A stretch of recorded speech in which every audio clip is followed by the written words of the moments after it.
Praise the Lord. आप सबको जय मसीह की। मैं परमेश्वर का धन्यवाद देता हूँ आज की सुबह दिखाने के लिए।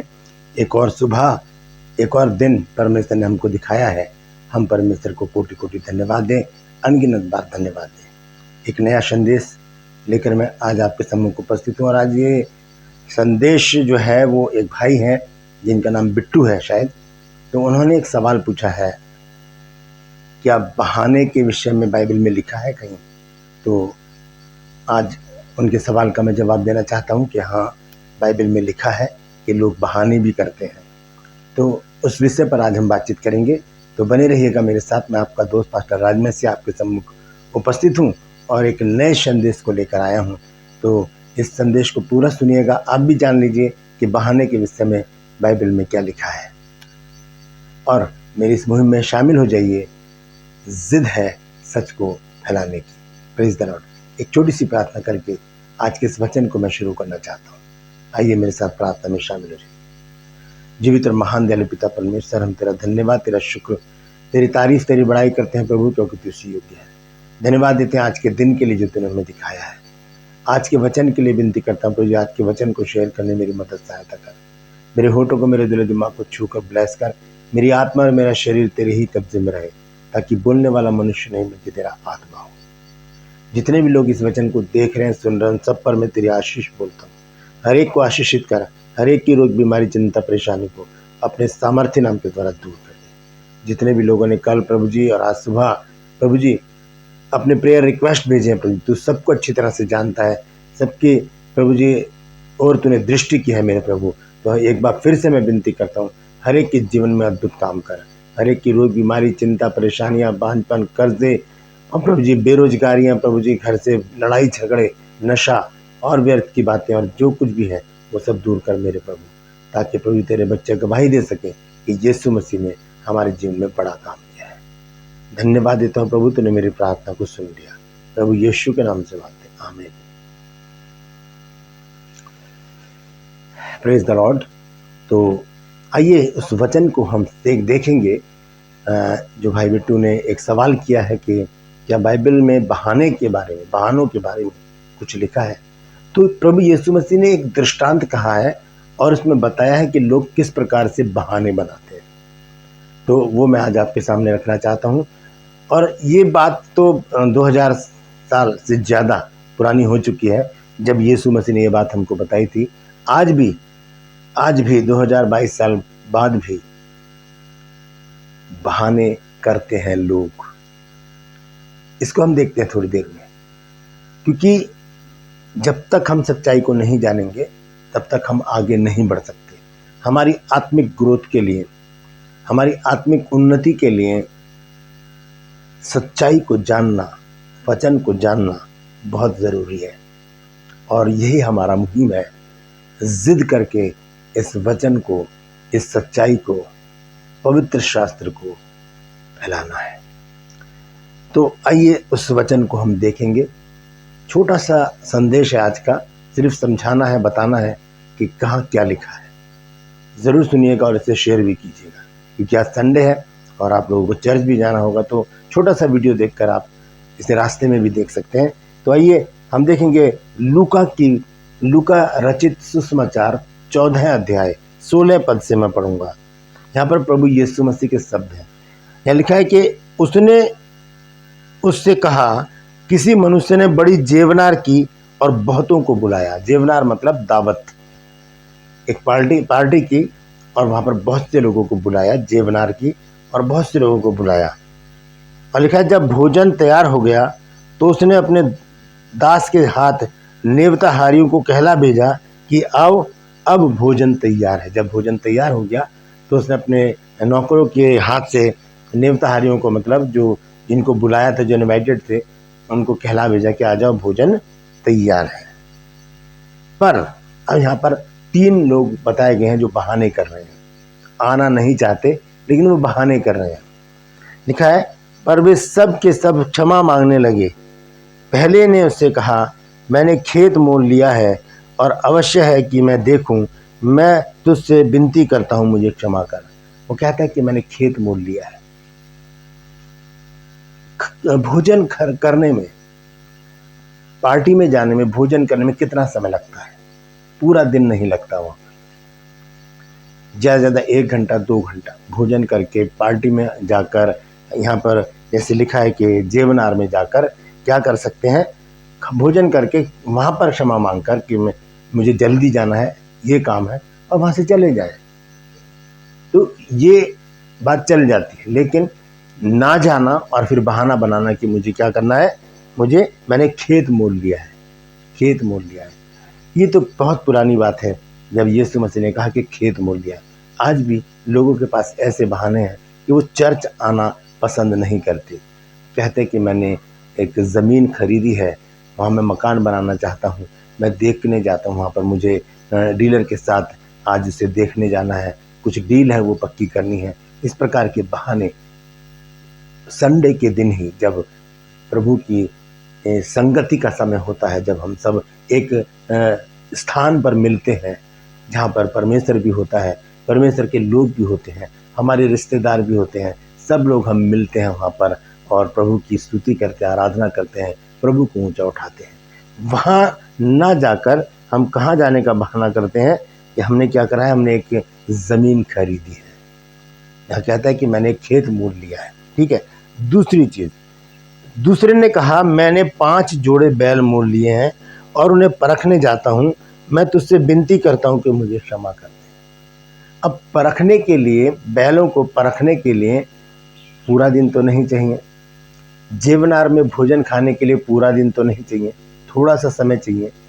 जेवनार में या पार्टी में जाकर, दावत में अपना खा पी कर वहाँ से निकल लो, जिसने आपको बुलाया है उसे कह दो कि हमें बहुत ज़रूरी जाना है, कोई बात ही नहीं होगी। लेकिन ये बहाना है कि मुझे क्या करना है, 5 जोड़ी बैल मैंने लिए हैं, मुझे उनको क्या करना है, परखना है।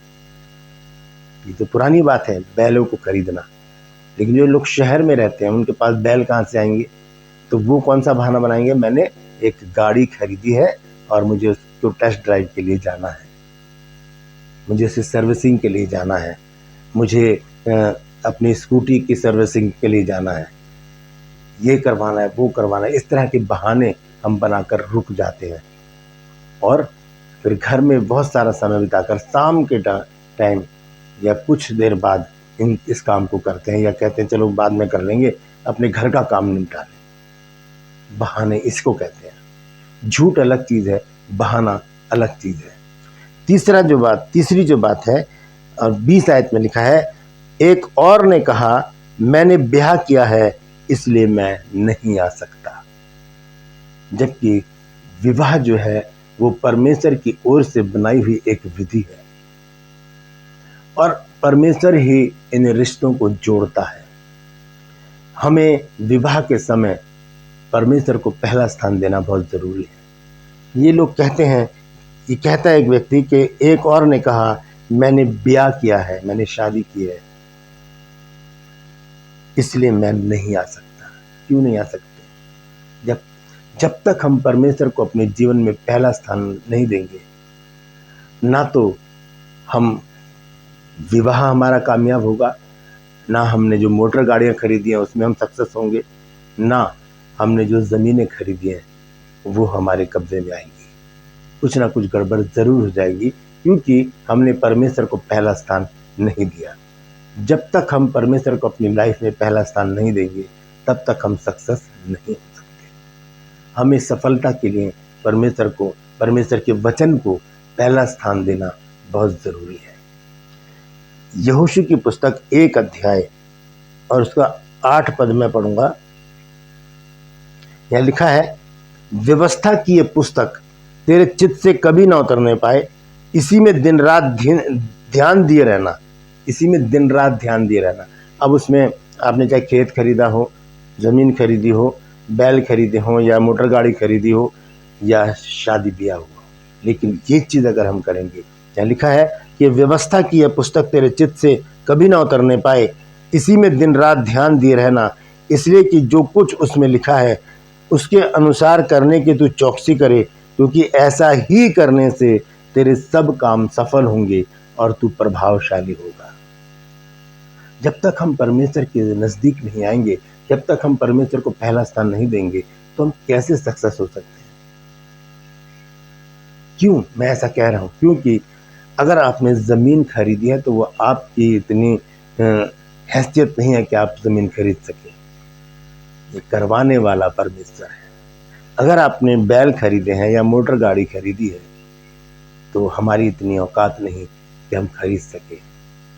ये परमेश्वर ही है जो हमें इतना बना देता है, इस लायक बना देता है कि हम मोटर गाड़ी या बैल खरीद सकें। यदि आज हमारी शादी हुई है, यदि आज आपकी शादी हुई है, तो ये कौन करवाता है? ये परमेश्वर, ये परमेश्वर करवाता है। तो जो सब कुछ करा रहा है उसको छोड़कर बहाने बनाकर हम दूर चले जाए। आज संडे है, आज भी बहुत से लोग बहाने बनाकर घर में रहेंगे कि बारिश हो रही थी हम इसलिए चर्च नहीं आए, बारिश हो रही थी इसलिए हम चर्च नहीं आए। मान लीजिए कि एक व्यक्ति है जो सब कुछ बेचकर इंडिया से दूसरे देश जा रहा है और उसने आपके लिए 1,00,000 रुपए रखे हैं और वो कहता है कि आप मेट्रो स्टेशन पे मुझे मिल जाना, 5 मिनट का समय है, 5 मिनट में आप आ जाओ, फिर मेरी फ्लाइट है, मैं निकल जाऊंगा। और इतने में क्या होता है, बारिश हो जाती है, जम के मूसलाधार बारिश हो रही है और घुटने तक पानी भर चुका है आपके इलाके में। तो क्या हम मेट्रो स्टेशन तक नहीं जाएंगे 1,00,000 रुपया लेने? जरूर जाएंगे, क्योंकि वह पैसों का मामला है। चर्च में हमें पैसा नहीं मिलता, इसलिए वहां पर बहाने बना देते हैं कि बारिश हो रही थी। रोमियो 8 अध्याय के 35 पद में लिखा है, कौन हमको मसीह के प्रेम से अलग करेगा? क्या क्लेश, क्या संकट, क्या उपद्रव, क्या अकाल, या नंगाई, या जोखिम, या तलवार? ये चीजें हमें परमेश्वर के प्रेम से अलग नहीं कर सकती। और लिखा है, जैसा लिखा है कि तेरे लिए हम दिन भर घात किए जाते हैं, हम वध होने वाली भेड़ों की नाई गिने गए हैं, परंतु इन सब बातों में हम उसके द्वारा जिसने हमसे प्रेम किया है जयवंत से भी बढ़कर है। और 38 आयत में देखिए क्या लिखा है, क्योंकि मैं निश्चय जानता हूं कि ना मृत्यु, ना जीवन, ना स्वर्गदूत, ना प्रधानताएं, ना वर्तमान, ना भविष्य, ना सामर्थ, ना ऊंचाई, ना गहराई, और ना कोई और सृष्टि हमें परमेश्वर के प्रेम से जो हमारे प्रभु यीशु मसीह में है अलग कर सकती है। कोई बहाना नहीं चलेगा, हमें प्रभु के पास आना ही पड़ेगा। Praise the Lord. तो ये होते हैं बहाने। हम बहाने ना बनाएं, समय का सदुपयोग करें, परमेश्वर को पहला स्थान दें। परमेश्वर हमें शिरोमणि बनाएगा, ऊंचा करेगा, ऊंचे दर्जा देगा, हमें पूछ नहीं सिर ठहराएगा। Praise the Lord. परमेश्वर इन वचनों के द्वारा हम सबको आशीष दे। मैं समझता हूँ भाई बिट्टू आप समझ गए होंगे, मैं समझता हूँ भाई बिट्टू आप समझ गए होंगे कि बहाने और झूठ में कितना फर्क है। Praise the Lord. तो ये है बाइबल में 3 प्रकार के बहाने लोग कर रहे हैं। बहुत बड़ा चैप्टर है, वो पढ़ेंगे तो बहुत लंबा हो जाएगा मैसेज, लेकिन मैं छोटा मैसेज देना चाहता हूँ। तो समझ लीजिए बहाने आज भी लोग करते हैं और आज भी परमेश्वर के पास आने में उन्हें बड़ी कोफ्त होती है, बड़ा मचल जाते हैं, परेशान हो जाते हैं कि यार हमें 2 घंटे खराब करने पड़ेंगे। लेकिन जो लोग 2 घंटे खराब करते हैं उनके जीवन में बड़े बड़े काम होते हैं, बड़े बड़े काम होते हैं। तो परमेश्वर के लिए पहले हम करके देखें, परमेश्वर फिर हमारे लिए करेगा। याकूब 4 अध्याय में लिखा है 7 आयत में कि परमेश्वर के निकट आओ तो वो भी तुम्हारे निकट आएगा। Praise the Lord. परमेश्वर आप सबको आशीष दे। इन वचनों के द्वारा परमेश्वर आपको उन्नति दे, तरक्की दे और आत्मिक ग्रोथ दे। इस वचन को शेयर कीजिए, आगे बढ़ाइए ताकि और भी लोग इन बातों को जान सके। और मैं विनती करता हूँ कि यदि अभी तक आपने मेरे चैनल को सब्सक्राइब नहीं किया है तो भी सब्सक्राइब कर लीजिए, बेल आइकन को दबाइए ताकि नोटिफिकेशन आपके पास पहुंचे और नया वीडियो बने व्यवधान के आपके पास पहुंच जाए। मेरी वीडियोस को लाइक कीजिए, शेयर कीजिए और कमेंट सेक्शन में आकर मुझसे ज़रूर बातचीत कीजिए। Praise the Lord. और मेरी मुहिम में शामिल हो जाइए। जिद है सच को फैलाने की। लिख दीजिए कमेंट सेक्शन में कि हाँ मुझे भी जिद है सच को फैलाने की। Praise the Lord. आज के लिए बस इतना ही, फिर मिलूंगा एक नए संदेश के साथ, एक नया वीडियो लेकर। तब तक के लिए मुझे इजाज़त दीजिए, लेकिन अपना और अपनों का ख्याल रखिए और कोई बहाना मत बनाइए परमेश्वर के काम के लिए। Praise the Lord.